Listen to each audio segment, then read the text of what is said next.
Olá! Hoje a gente vai mergulhar na longa jornada do desenvolvimento industrial, sabe?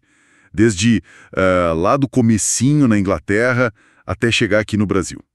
O objetivo é assim, entender melhor as fases dessa revolução toda e o caminho específico do Brasil, né? Que começou mais tarde, teve muita mão do Estado e os desafios que estão aí até hoje. Ok, então, vamos lá, vamos tentar entender isso melhor. O pontapé inicial, todo mundo lembra, né? Primeira Revolução Industrial. Fim do século XVIII, Inglaterra. É aquela virada do artesanato para as fábricas, máquina a vapor, produção em massa e muito carvão e ferro sendo usados.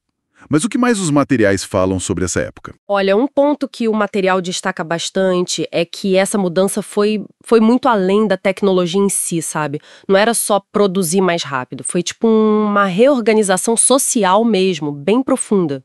O texto até sugere que a ideia de tempo, de trabalho, mudou radicalmente para a pessoa comum, quase que de repente. Entendi. E essa coisa não parou, né? Aí a coisa fica bem interessante mesmo. Veio o século XIX, segunda Revolução Industrial, novas energias, tipo eletricidade, petróleo, acelerando tudo.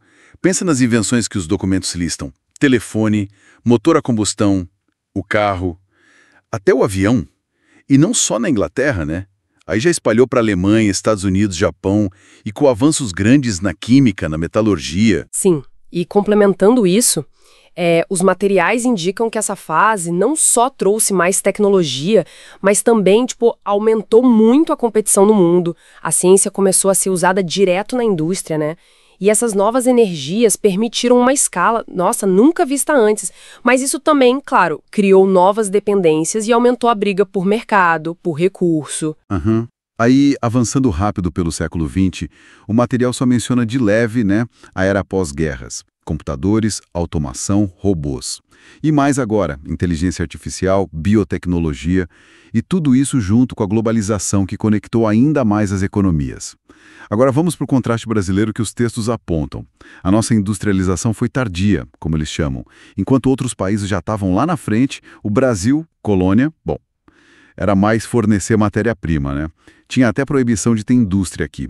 As primeiras fábricas mesmo só foram aparecer mais pro fim do século XIX e muito concentradas no Sudeste. Qual o peso desse atraso inicial na prática? Olha, isso é um ponto chave mesmo que os documentos ressaltam. Começar tarde significou que a gente entrou num jogo que já estava rolando, com regras definidas pelas potências industriais, sabe?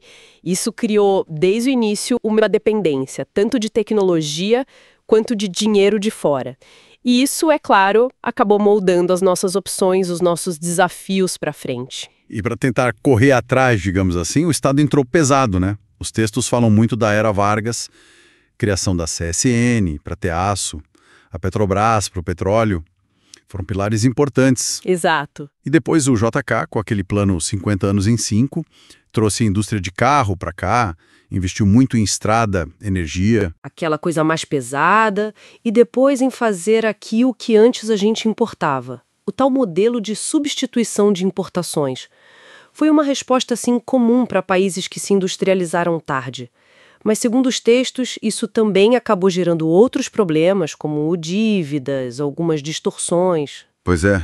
E aí a gente chega nos desafios de hoje, que os materiais listam bem claramente. A gente ainda depende muito de tecnologia de fora, né? Investe pouco em criar coisa nova aqui dentro. A indústria é muito concentrada em algumas regiões só. A concorrência de fora é enorme. Sim. Muitos setores precisam se modernizar e o custo para produzir aqui, continua alto. Isso levanta uma questão importante, né?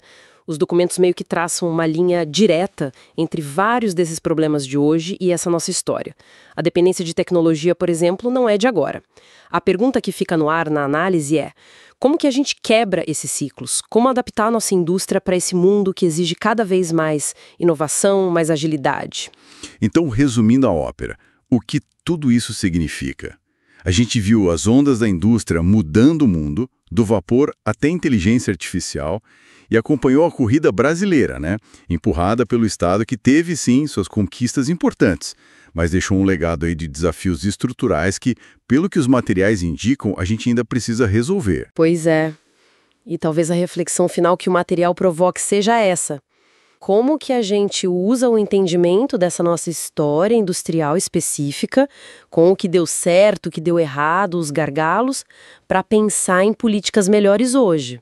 Conhecer bem a raiz dos problemas atuais, né? É o primeiro passo para achar caminhos que funcionem, que sejam sustentáveis nessa nova economia global.